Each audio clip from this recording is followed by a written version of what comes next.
குடும்ப ஆசீர்வாதம் என்பது மிகவும் சிறப்பானது. திருநெல்வேலி திருமண்டலத்தில் போனீங்கன்னா முதல் நாள் மதியம் பிஷப் வைப்பாங்க. குடும்ப ஆசீர்வாதம். எல்லா குருவானவர்களும் திருச்சபையில் முக்கியமான நபர்கள் அழைக்கப்படுவாங்க. அன்று மாலை திருநெல்வேலி தூத்துக்குடி பேராயத்தில் தென்னிந்திய திருச்சபை சர்ச் ஆஃப் சவுத் இந்தியாவில், மதியம் பேராயர் வீட்டிலையும், அன்று மாலை அல்லது அடுத்த நாள் மாலை குருவானுடைய இல்ல கூடுகை. குருவான் வீட்டில் இப்படி கூட்டம் வச்சு குருவானவர் சாப்பாடு கொடுப்பார். இன்றைக்கி நியாயமாக நான் தூத்துக்குடியில் மெஞ்ஞானபுரம் என்பது ஒரு பெரிய சர்ச். ஜான் தாமஸ் இன்றைக்கி சர்ச்சை சுற்றி வர்றான். சர்ச்சை கழுவி தண்ணி குடிக்கிறான். சர்ச்சை சுற்றி இருக்கிற ரோடு எல்லாமே சிமெண்ட் ரோடோ தார் ரோடோ கிடையாது, மண். ஏன்னா ஜான் தாமஸ் கால் வச்ச இடம், அதை மாற்றக்கூடாது. இன்னும் ஜான் தாமஸ் மேலே அவ்வளோ பற்றுதல். அந்த கிராமத்தை அவர் தான் ஐஎம்எஸ்ஸுடைய ஃபவுண்டர், முதல் மிஷினரி. இந்தியாவுடைய இந்திய மக்களுக்காக, இந்திய மக்களை கொண்டு இந்திய மக்களுக்காக காஸ்பல் சொல்லணும். அவரை உருவாக்குறது வேதநாயக மஸ்ரியா சாமுவேல். அவங்க அப்பாவை கன்வென்ஷன் நடத்துறது ஜான் தாமஸ் தான். அவர் தான் இந்த இன்றைக்கி தலித் மக்கள் இப்படிலாம் சொல்கிறாங்கள, அப்போ பின்தங்கின மக்களுக்காக போராடினவர் ஜான் தாமஸ். அந்த ரொம்ப பெருமை வாய்ந்த அந்த ஜான் தாமஸ் சர்ச்சி மெஞ்ஞானபுரம். இந்த குடும்ப கூடுகை, குடும்பம் எப்படி இருக்கணும்? 2 பேருக்கும் திருமணம் நடந்தது. திருமணம் முடிஞ்சு 2 நாள் கழித்து ஒரு நண்பர் வந்தார். உன் மனைவிக்கு காது கேட்காதரான்னு. யாருக்கு? இப்போ அவருக்கு காது கேட்கல. அதுக்கு தான் அந்த கதையை ஞாபகத்துக்கு தோணுது. மனைவி காது கேட்காதுல்ல அவங்க வீட்டுக்காருக்கு. கேட்குமா? கேட்குறேன்னா பெரம்பூருக்கு அனுப்பிடுவது. உடனே மனைவிக்கு காது கேட்காதுன்னாரு. காது கேட்காதா டெஸ்ட் பண்ணியாருக்கு வீட்டை விட்டுட்டு ரோட்டில் போய் நின்று சத்தமாக அந்த அம்மா பேரை சொல்லி இன்னைக்கு என்ன சாம்பாருன்னு கேட்டார். அந்த அம்மா பதில் சொல்லலை. சரி கொஞ்சம் பக்கத்தில் போய் கேட்கலான்னு வீட்டுக்குள்ளே அந்த டைனிங் ஹால்னு சத்தமாக கேட்டார். எங்கள் வீட்டுக்கு வந்தவங்களுக்கு தெரியும், இது கிச்சனு, இது டைனிங் ஹால். நிறைய பேர் வந்திருப்பீங்க. அதே மாதிரி இருந்து அந்த டைனிங் ஹால்னு சத்தமாக கேட்குறாரு. அப்பவும் அந்த அம்மா பதில் சொல்லலை. திரும்ப பக்கத்தில் ஓன்னு சத்தம் போட்டு கேட்டார். இந்த டப்பு மிஷின் மாற்றினா நல்லா கேட்குற காதும் கெட்டுப்போம். ஏன்னா அது இறஞ்சிக்கிட்டே இருக்கும், ஓன்னு சத்தம் போடும். நம்ம பேசுகிற நேரத்தை தவிர அது சத்தம் போட்டால். அதனால் நான் யாருக்கும் ரெக்கமெண்ட் பண்ண மாட்டேன், அதை கொடுக்காதீங்க. 30-25% கேட்குற காது கூட அவுட் ஆகிடும், மொத்தமாக அவுட் ஆகிடும். ஆனால் மொத்தமாக கேட்கலாம், அவங்களுக்கு ஹெல்ப் பண்ணலாம். கிச்சன் ஓன்னு சத்தம் போட்டு கேட்டார். அப்போ அந்த அம்மா சொல்லிச்சு, முருங்கைக்காய் சாம்பார்னு 3 தடவை சொன்னனே உங்களுக்கு கேட்கலையான்னு கேட்டுச்சு. எத்தனை தடவை சொல்லிச்சு? நீ வெளியே நின்று கேட்குறப்பவே சொன்னனே, டைனிங் ஹாலில் கேட்டி அப்போவே சொன்னனே, இப்போ சத்தம் போட்டு கேட்கணும், காது கேட்காதான்னு அந்த அம்மா கேட்டுச்சு. இப்போ யாருக்கு காது கேட்கல? இதை நம்ம குடும்பம் என்பது கடவுள் படைப்பை ஆணும் பெண்ணுமாய் உருவாக்கி விட்டார். சூட்டபிள் பெர்சன், ஏற்ற துணையாய் உருவாக்கி விட்டார். அந்த குடும்பம் என்பது ஒருவரை புரிந்து ஒருவருக்கு ஒருவர் கீழ்ப்படிந்து ஒருவர் சொல்வதை ஒருவர் கேட்க வேண்டும். அதுதான் ஃபேமிலி. அந்த குடும்பம் என்பது பணம் என்பது முக்கியமல்ல. நமக்கு என்னை தேடி வரும் என் துணைவியார் எவ்வளோ பணம் கொண்டு வராங்கிறது முக்கியம் இல்லை. அவங்களுடைய ஜெபம், என் வாழ்க்கைக்கு அவங்க ஜெபிக்கிற ஜெபம் தான் நம்மை உயர்த்தும். இதற்கு பிராக்டிக்கலாக என்னுடைய லைஃப், என் மனைவி நல்லா படித்தவங்க, எம்எஸ்சி பிஎட் சுவாலஜி, நான் வெறும் எஸ்எஸ்எல்சி தான். ஆனால் எனக்கேற்ற ஒரு சூட்டபிள் பர்சன், என்னை அட்ஜஸ்டபிள் பண்ணி போகக்கூடிய ஒரு டைப், எனக்கு ஏற்ற எனக்காக ஜெபிக்கிற ஒரு சகோதரி. இதுதான் குடும்பம். இப்போ ஐயாவை பார்த்து நான் கேட்டேன், அவர் சொல்கிறப்போ உண்மையாகவே என் மனம் ஷாக் ஆயிடுச்சு. உண்மையாகவே இப்படிப்பட்ட குடும்பம் என்பது நம் கடவுளுக்குள் பயப்படுகிற ஒரு குடும்பமாய் மாற வேண்டும். கர்த்தருக்கு பயந்து, அதுதான் சங்கீதம் 128:1 திருமணத்தில் வாசிக்கிற வசனம். கர்த்தருக்கு பயந்து அவர் வழியில் நடக்கிறவனோ அவன் பாக்கியவான். உன் மனைவி வீட்டோரங்களில் கனிதரும் செடி. வீட்டு இடம் இருக்கிற இடத்துல வெங்காய மரம், வெங்காய செடி, கத்திரிக்காய் செடி, தக்காளி செடி, இவ்வளோ சின்ன சின்ன செடி போட்டால் குறிப்பிட்ட நாளில் அது காய்க்கும். அதே மாதிரி மனைவி எப்பவுமே ஒரு கனி தரும் செடி. உன் பிள்ளைகள் ஒலிவ மர கன்றுகள். இதுதான் குடும்பம். அந்த ஃபேமிலி என்பது ஒரு அட்ஜஸ்டபிளோடு, ஏற்றத்தாழ்வுகள் இருக்கும், சண்டை இருக்கும், வீட்டுக்கு வீடு வாசப்படி. எங்கள் வீட்டு தோசையிலையும் ஓட்டை விழும். அந்த தோசையில் ஓட்டம் விழுந்தால் தான் டேஸ்ட். ஓட்டம் விழாமல் நீங்கள் நைஸாக சுட்டிங்கன்னா அது அட்டை ஒரு சூடு இறங்கணும்னு சாப்பிட முடியாது. ஆனால் கல் தோசை ஓட்டை விழுந்து போடுறப்போ அந்த ஸ்மூத்னஸ்ஸே வேறு. இதே மாதிரி குடும்பம் என்பது பிரச்சனைகள் இருக்கும், வேதனைகள் இருக்கும், துன்பங்கள் இருக்கும். இதுக்கு மத்தியிலும் நாம் அதை அட்ஜஸ்ட் பண்ணி போயிடணும். அதுதான் அந்த குடும்பம். ஒருவேளை இந்த வருஷத்து முதல்ல நாம் எப்படி இருக்கிற மக்களை காணப்படுகிறோம். நேற்று நான் கார்கில் சிஎஸ்ஐ சர்ச்சில் மெசேஜுக்கு போகிறப்போ சங்கீதம் 36:23 நம்மை ஒன்றுமே இல்லாத நம்முடைய தாழ்மையில் நம்மை நினைத்தவரை நம்மை துதியுங்கள். நம்முடைய தாழ்மையில் நம்மை நினைத்தவரை துதியுங்கள், அவர் கிருபை என்றும் உள்ளது சொல்லுது. சங்கீதம் 115:12 சொல்லுது. என்ன சொல்லுங்களேன்? 115 கர்த்தர் நம்மை நினைத்திருக்கிறார். கர்த்தர் நம்மை நினைத்திருக்கிறார். Lord remembered me. கர்த்தர் என்னை நினைத்திருக்கிறார். கர்த்தர் என்னை நினைக்கிறப்ப மட்டும்தான் நம்ம என்ன பண்ண முடியும்? வாழ்க்கையில் உயர முடியும். ஒருவேளை என்னை நம்பி வர என்னுடைய துணைவியார் ஒரு குடும்பத்தில் பெரிய பணம் கொண்டு வந்து, நிறைய சவர நகைகள் கொண்டு வந்து அதை செய்கிறப்போ அதில் வாழ்க்கை இல்லை. எவ்வளோ பேர் ஃபெயிலியர் ஆகிட்டாங்க. நிறைய பணம் கிடைக்குன்னு ஒருத்தர் நாகர்கோயிலில் போய் கல்யாணம் பண்ணார். நிறைய பணம் கிடைக்கும். 125 சவரம் நகை போட்டாங்க. 3 லட்சம் கேஷ் கொடுத்தாங்க. கல்யாணம் பண்ணாங்க. அப்படியே மிச்சம். ஆனால் இன்னைக்கு 1,30,000 சம்பளம் வாங்கி 1,50,000 வட்டி கட்டுறார். இதுதான் லைஃப். அப்போ கர்த்தர் நம்மை நினைத்திருக்கார். அவர் நம்மை ஆசீர்வதிப்பார். யார் நினைக்கணும்? கர்த்தர் தான் நினைக்கணும். நேற்றோ முந்தா நாள் ஒரு மெசேஜில் ஃப்ளோரை தக்க கிளாடியை சொன்னேன். அவளுக்கு மாப்பிள்ளை நாங்களும் எவ்வளோ நாளாக தேடினோம், மாப்பிள்ளை கிடைக்கல. ஆனால் இப்போ ஒரு மாப்பிள்ளை கிடச்சிக்கா. சூப்பர் மாப்பிள்ளை, ஜேம்ஸ்.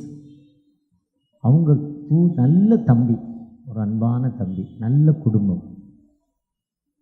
தெரிஞ்சாத மக்களை சொல்கிறத விட தெரிஞ்ச மக்கள் சொல்லலாம்ல.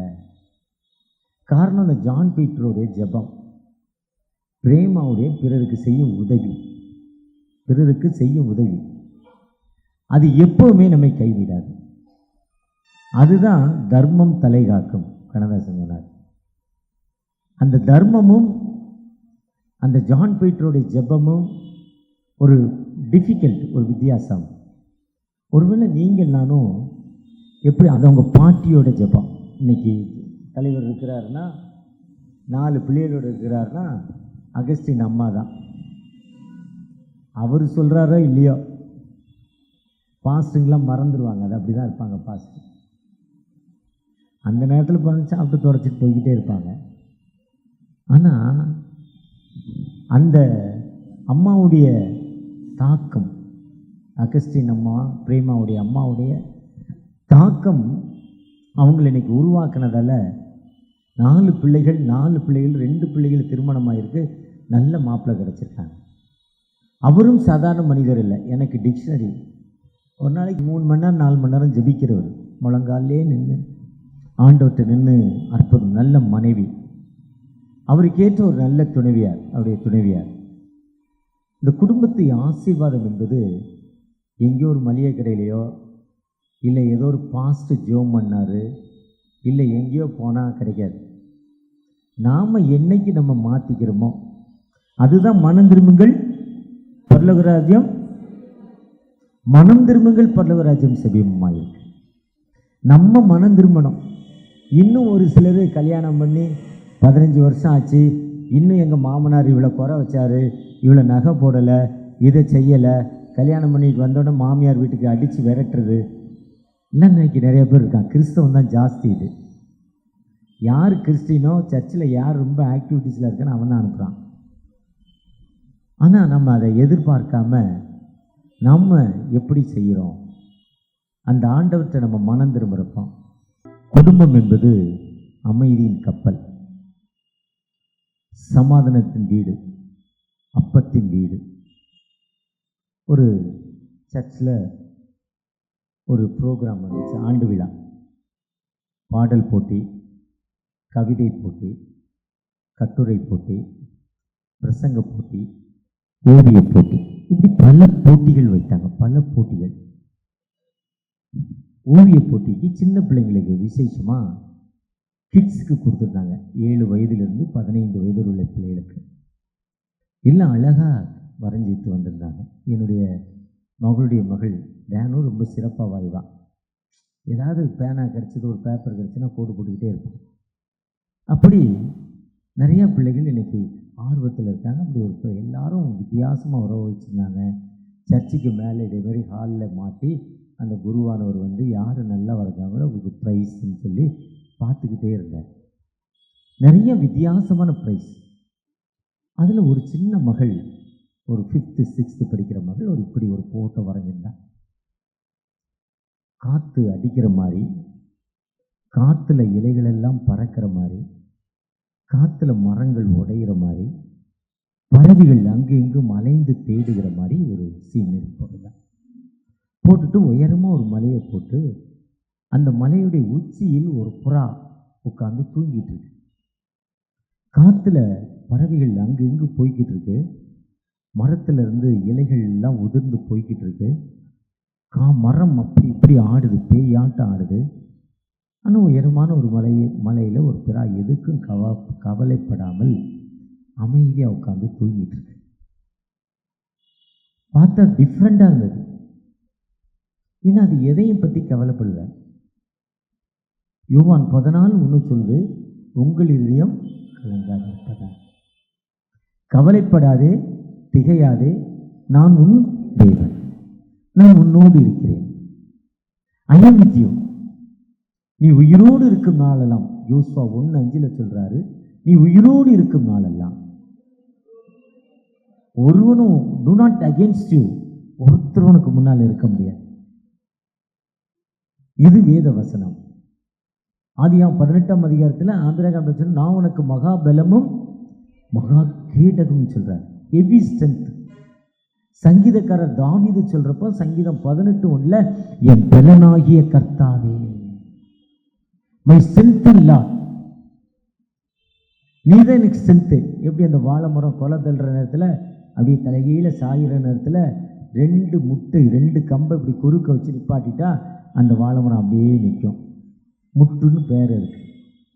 ஏன்னா அந்த கொலை தள்ளுற வெயிட்டில் கீழே சாயும். அதே மாதிரி தான் நம்ம வாழ்க்கை கஷ்டங்கிற ஒரு வேதனையில் வர்றப்போ இயேசுங்கிற ஒரு நபரை கொண்டாந்து நம்ம முன்னால் வச்சுட்டா அந்த ஆண்டவர் நம்மோடு இருந்து எல்லா நிலையிலும் நமக்கு வாழ்வு கொடுக்கும் ஆண்டவர். அதுதான் எரேமியா 33:3 சொன்னார், என்னை நோக்கி கூப்பிடு. ஆபிரகாம் சொல்றப்போ ஆதியாகமம் 22ஆம் அதிகாரத்தில், அப்பா பலி எங்க? 2 பேரும் போறோம், பலியை எரிக்கிறது கட்டை இருக்கு, பலியை வெட்ட அருவா இருக்கு, பலி எங்க? கர்த்தருடைய சன்னிதானத்தில். எவ்வளோ ஒரு கான்ஃபிடென்ட் பாருங்க, எவ்வளோ ஒரு நம்பிக்கை பாருங்க. அந்த நம்பிக்கை நம்முடைய வாழ்வில் இருக்குதாங்க. அப்படிப்பட்ட நம்பிக்கையோடு நம்ம கடந்து போறப்போ அந்த புறா எதுக்குமே கவலைப்படாம அந்த மலை உச்சியில் இருக்கு. இந்த ஸ்டோரியை சொல்றப்ப என்ன சொல்றாங்கன்னா, நகோமியை சொல்றாங்க. நான் சொன்ன அந்த ரூத் 1ஆம் அதிகாரம் 20ஆம் வசனத்தில் வந்தீங்கன்னா,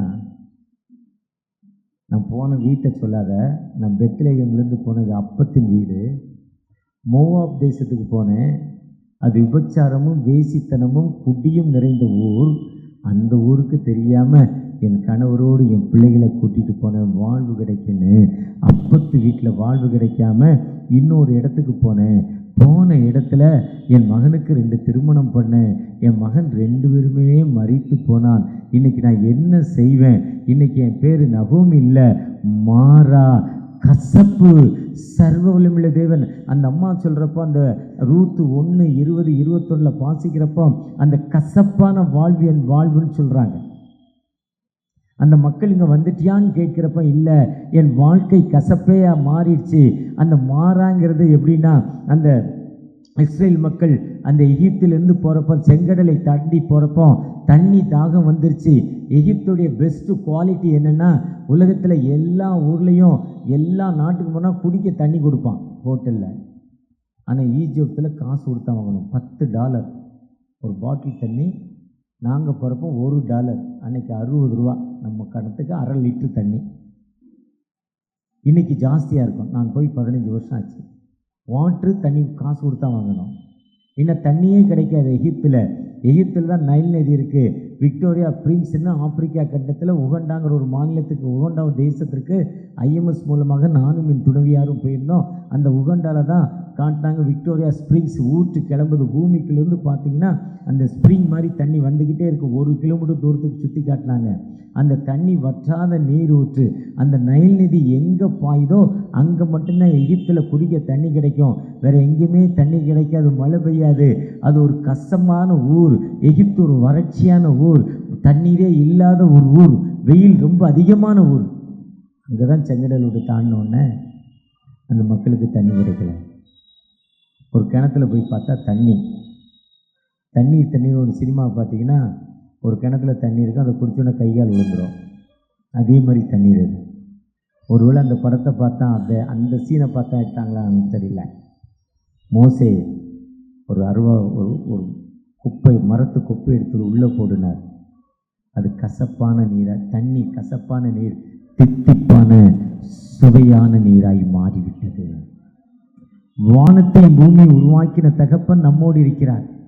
ஏசாயா 54:13 சொல்றார், என் ஜனங்கள், என் மக்கள், என் பிள்ளைகள் நீங்க சாப்பிடுவீங்க, அவங்க பசியா இருப்பாங்க. என் மக்கள் நீங்க குடிப்பீங்க, அவங்க சந்தோஷம் அடைவாங்க. என் பிள்ளைகள் நீங்க சந்தோஷமா இருப்பீங்க, அவங்க மனம் முறிவினால் நொந்து போவார்கள். இவ்வளோ சூப்பர் வார்த்தை பாருங்க. ஏசாயா 64:13 சொல்றார். அப்போ நம்ம எப்பவுமே சந்தோஷமாக இருக்கும் மக்கள். அந்த அம்மா தான் சொல்லுது, என் வாழ்க்கை கசப்பான நீராய் மாறிவிட்டது. என் வாழ்க்கை கசப்பான நீர். அப்போ அந்த அம்மா சொல்கிறப்போ, அந்த ரூத்துங்கிற ஒரு பெண் மட்டும் 2 பெண் பிள்ளைகள், மருமகள். ஒருத்தி கெட்டி பிடிச்சு முத்தம் கொடுத்துட்டு சொந்த வீட்டுக்கு போயிட்டான். ஒருத்தி மட்டும், நான் விட மாட்டேம்மா, அவன் கூடயே வர்றேன். ஏன்னா அந்த ராகேல் ஈசாக்கு அவருடைய வேலைக்காரர் போய் பார்த்த உடனே பெண்ணுடைய சம்மதம் கேட்போமான்னு கேட்குறாங்க. அந்த அம்மா ஓகே சொல்லுது. ஓகே சொன்ன பிறகு அப்படியே விட்டுட்டு போயிடுது. யாருன்னே தெரியாது. அவர் சொல்கிறாரு, நான் ஆபிரகாமுடைய வேலைக்காரன். ஆபிரகாம் உடைய மனைவியோட சகோதரர், அவ்வளோதான், அப்படியே விட்டுட்டு போயிட்டேன். அதுக்கப்புறம் அந்த அம்மா திரும்பி வந்துச்சா? இதுதான் லைஃப், இதுதான் குடும்பம். இன்னைக்கு நிறைய பேர் திருமணம் முடித்து தான் வீட்டு பெருமையே பேசிகிட்டு இருப்பாங்க.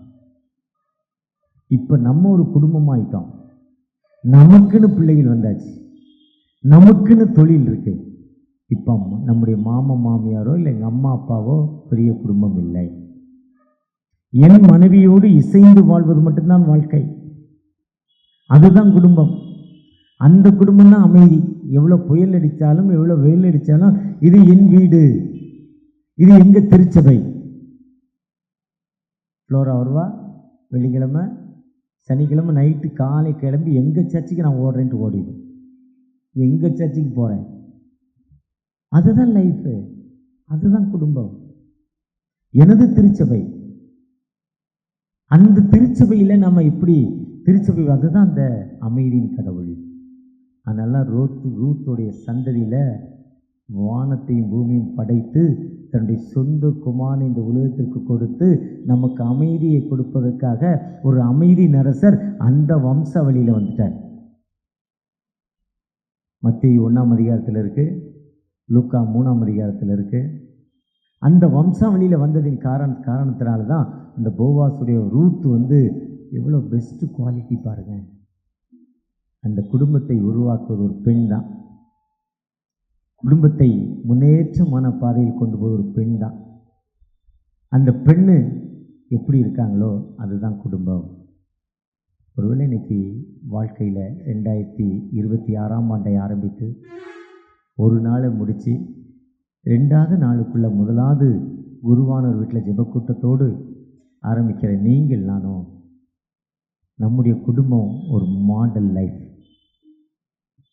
திருச்சபை மக்களாகி இவங்க போகிறாங்க, எவ்வளோ அன்பாக இருக்காங்க. நேற்று ராத்திரி கூட சண்டை போட்டாங்கப்பா, இப்போ காலையில் சரியாயிட்டாங்க. ஒரு ஹஸ்பண்ட் அண்ட் ஒய்ஃபு, அவர் வேலைக்கு போயிட்டு வந்தார், ஏதோ கொடுக்கல் வாங்கல் சண்டை, ராத்திரிலாம் சண்டை, நைட்டெல்லாம் சண்டை, ரொம்ப சண்டை, தூங்கவே இல்லை. காலையில் எழுந்தார், 9 மணிக்கு குளித்தார், ஃப்ரெஷ் ஆனார், பேண்ட் ஷர்ட் போட்டார், பைக் எடுத்தார், ஸ்டார்ட் பண்ணார். அந்த அம்மா வெளியே வந்துச்சு, யோ பேசி முடிச்சுட்டு போயா, ஏன் வேலைக்கு போகிறேன்னுச்சான் ஹஸ்பண்டை. உடனே பைக் ஸ்டாண்ட் போட்டார், செல் எடுத்தார், வீட்டுக்கு ஃபோன் பண்ணார், கம்பெனிக்கு ஃபோன் பண்ணார், நான் இன்றைக்கி வரல லீவுன்ட்டார். வீட்டுக்குள்ளே வந்தார், 2 பேரும் சில மணித்துளிகள் பேசி முடித்தாங்க. 2 பேரும் ஹோட்டலுக்கு போனாங்க, ஒரு மாலுக்கு போனாங்க, சந்தோஷமாயிட்டாங்க. இதுதான் லைஃப், இதுதான் விட்டு கொடுப்பு. ஒரு டைம் பாஸிங் ஒய்ஃபை கூப்பிட்டு போனார், ஒரு மாலுக்கு போனாங்க, ஈயோக்கோ இது ஒரு ஸ்கை வாக்கோ இல்லைன்னா விஆரோ எதுக்கோன்னு போனாங்க. இதெல்லாம் பணம் கொண்டு இருக்கவங்க தான் உள்ளே போக முடியும். ஏதோ போனாங்க, டைம் பாஸ் ஆச்சு, வீட்டுக்கு வந்தாங்க, அவங்க வாழ்க்கை அமைதியாகிடுச்சு. இதுதான் குடும்பம். அதுதான் வாழ்விலும் தாழ்விலும் சுகத்திலும் துன்பத்திலும் மரண நம்மை பிரிக்கும் வரை நான் என் உடலின் சம்பத்துகளால் உன்னை மேன்மைப்படுத்துகிறேன், உன்னை கனப்படுத்துகிறேன்னு ஒருத்தர் பார்த்து சொல்லி திருமண வாழ்வு அப்போவே என்ன பண்ணிடணும், உன் தாயின் தகப்பனை விட்டு உன் மனைவியோடு, அதுக்காக அவங்கள ஓரங்கட்ட விட சொல்லலை, உன் வாழ்நாட்கள் நீடித்திருப்பதற்கு உன் தாயின் தகப்பனையும் மனம் பண்ண வேண்டும். இல்லைன்னா வாழ்நாட்கள் என்ன பண்ண முடியாது, நீடித்திருக்க முடியாது. அப்படிப்பட்ட ஒரு குடும்ப வாழ்க்கையோடு நாம் குடும்பத்தோடு இணைந்து இதுவரை நீங்கள் அப்படித்தான் வந்திருக்கீங்க, அப்படித்தான் செயல்பட்டுருக்கீங்க. வருகிற நாட்கள் யாராவது ஒருத்தர் கொஞ்சம் சிக்கல் மிக்கி இருந்துச்சுன்னா, என்றைக்கு மனம் திரும்புகிறீங்களோ அன்னைக்கு உங்கள் லைஃப், என்றைக்கு மனம் திரும்புகிறீங்களோ அன்றைக்கி ஒரு லைஃப். எங்கள் வீட்டு பக்கத்தில் தம்பி இருக்கார், 50 சவர நகை வேணும், 50,000 ரூபா பணம் வேணும், சுற்றி பார்த்து கல்யாணம் பண்ணிட்டு வந்தாங்க. ரொம்ப தேடி பார்த்து கல்யாணம் பண்ணாங்க. ஒருத்தருக்கு கல்யாணம் பண்ணிட்டாங்க. கல்யாணம் பண்ணி ஃபஸ்ட் நைட்டு உள்ளே வந்தோடனே அவன் சொன்னான், நான் மாத்திரை போடுறேன், எனக்கு ஃபிக்ஸ் இருக்குன்னா. ஃபிக்ஸுக்கு மாத்திரை போடாதரான்னு சொல்லிச்சு. 3 நாள் போனால் 3வது நாள் 2 நாள் போடலைன்னா 3ஆவது நாள் ஃபிக்ஸ் வந்துடும். சுகர் வியாதி மாதிரி, ப்ரெஷர் மாதிரி லைஃபுக்கு மாத்திரை போடணும் ஃபிக்ஸுக்கு, சாகிற வரையும். 3ஆவது நாள் ஃபிக்ஸ் வந்துட்டு அந்த பொண்ணு பெட்டியை தூக்கிட்டு வீட்டுக்கு போயிட்டு, ஒரு ஃபிக்ஸு மாப்பிள்ளைக்கு 50 சவர நகையா, 50 சவரம் ரொக்கமா, 50,000 கேஷா, போடா நீயும் வேண்டாம் லைஃப் வேண்டான்னு போயிட்டான். கோர்ட்டுக்கு போனால் டைவர்ஸ் வாங்கிட்டான். ஈவன் சொன்னான், டேய் வேண்டான்னு, நான் கூட சின்ன வேறு கல்யாணம் பண்ணிடலாம் வாடான்னு. எங்கள் சர்ச்சில் கூட கூட்டியாந்து அவனை ஜோம் பண்ணேன். அவன் இல்லை ஐயா, இல்லைண்ணே, வேண்டாண்ணே, வேண்டாம் வேண்டாம், தலையில் இருந்தாலும் ஒத்துக்க மாட்டேங்கிட்டான். கல்யாணம் பண்ணி டைவர்ஸ் ஆகி 2 வருஷம் கழித்து ஒரு நாள் பெட்டியை தூக்கிட்டு வீட்டுக்கு வந்துட்டான். டைவர்ஸ் நோட்டீஸ் இன்றைக்கி வாங்கியிருக்காங்க 2 பேரும். இதுக்கப்புறம் இப்போ 15 வருஷம் ஒன்றா வாழ்ந்துக்கிட்டு இருக்காங்க. என்றைக்கு அந்த மனம் இருந்தாலோ அன்னைக்கு அவங்க லைஃபுங்க. இன்றைக்கி அதே ஃபிக்ஸ் மாப்பிள்ளைய கண்மணி போல் பார்த்துக்கிறான். மெயின் ரோடில் ஒரு கடை இருக்குது, பெரிய கடை, வாடகையே 1 லட்ச ரூபா வாடகை. அந்த பில்டிங்கில் வாடகை 1 லேக் வருது அந்த பையனுக்கு. ஒருவேளை நாம் விட்டு கொடுத்து வாழ்கிறப்போ அந்த வாழ்க்கை ஆண்டவர் உயர்த்துவார். இந்த முதலாவது வீட்டு ஜெபக்கூட்டத்தில் தகப்பனே எங்களோடு பேசியிருக்கீங்க, எங்களை ப்ளஸ் பண்ணுங்க தகப்பனே. ஆம் தகப்பனே, விசேஷமாக உண்மை நோக்கி பார்க்குறேன்ப்பா. எனக்கு திருமணம் நடந்து இத்தனை ஆண்டுகளாகி என் குடும்பத்தில் ஒரு அமைதி இல்லாத சூழ்நிலையில் வாழ்ந்துட்டு இருக்கேன். பிரச்சனையின் மத்தியில் வாழ்ந்துட்டு இருக்கேன் தகப்பனே. ஒரு அமைதியின் அரசராய் என் குடும்பத்தில் வீட்டுக்குள்ள 2 பேரும் வந்த உடனே புயல் காற்று வீசுவதைப் போல் எங்களுடைய சண்டை அதிகமாக இருக்குப்பா. ஒரு விட்டு கொடுக்குற தன்மையை தாங்கனை ஏக்கத்தோடு ஜெபிக்கிற அந்த அன்பு பிள்ளைகள் மத்தியில் தகப்பன விட்டு கொடுக்குற தன்மை எனக்கு தாங்க தகப்பன. விட்டு கொடுக்குறவன் கெட்டு போவதில்லைன்னு சொல்லியிருக்கீங்கப்பா. ஒரு விசை கூட விட்டு கொடுக்குற ஒரு வாழ்க்கை எனக்கு தாங்கன்னு ஏக்கத்தோடு ஜெபிக்கிற ஒரு அன்பு மகள் தகப்பன. பிள்ளையோட படிப்புக்காகப்பா கடன் வாங்கணும், ஃபைனான்ஸ் வாங்கணும் பேங்க்ல. ஆனால் பிள்ளை நல்ல நிலைமையில் இல்லை, சற்று தவறிட்டார், ஃபைனான்ஸ் கட்ட முடியாத நிலைமை. நான் முதலே சொன்னேன், நீ கேட்கல, நான் சொல்லி சொல்லி சண்டை போடுறேன். இனி நான் அப்படி சண்டை போட மாட்டேன்ப்பா, உங்களுடைய சித்தத்துக்கு நான் ஒப்பு கொடுக்கணும். ஏக்கத்தோடு ஒரு சகோதரி மனம் திரும்பி ஜெபிக்கிற அந்த அன்பு மகளுக்கு ஒரு அமைதியை கொடுங்க. நீங்கள் வானத்தையும் பூமியும் படைத்த சர்வனுடைய தேவனப்பா. நீர் சொல்ல ஆகும், நீர் கட்டளைக்கு ஆகும், நடக்கும் தகப்பனே. என் நாமத்தினால் எவைகளை கேட்டாலும் அவைகளை தருவேன்னு சொன்னீங்க தகப்பனே. ஏக்கத்தோடு ஜெபிக்கிற அந்த அன்பு மகளுக்கு ஒரு அமைதியை கொடுங்க, வாழ்க்கையில் ஒரு அமைதியை கொடுங்க. கண்ணீரோடு ஜெபிக்கிற அந்த பிள்ளைகள் மத்தியில் உங்களுடைய பிரச்சனை இறங்கட்டும் தகப்பனே. விசேஷமாக எங்களுடைய அன்பு ஆயரை ஒரு கரத்தில் தருகிறோம், அவருடைய துணைவியாரை ஒரு கரத்தில் தருகிறோம் தகப்பனே. உன் துக்க நாட்கள் முடிந்து போச்சுன்னு சொல்லியிருக்கீங்கப்பா. நான் இன்று முதல் உன்னை ஆசீர்வதிப்பேன், ஐ வில் பிளஸ் ஃபார் டுடேன்னு சொல்லியிருக்கீங்க. இஸ்ரவேலை ஆசீர்வதிப்பது எனக்கு பிரியன்னு சொன்னீங்கப்பா.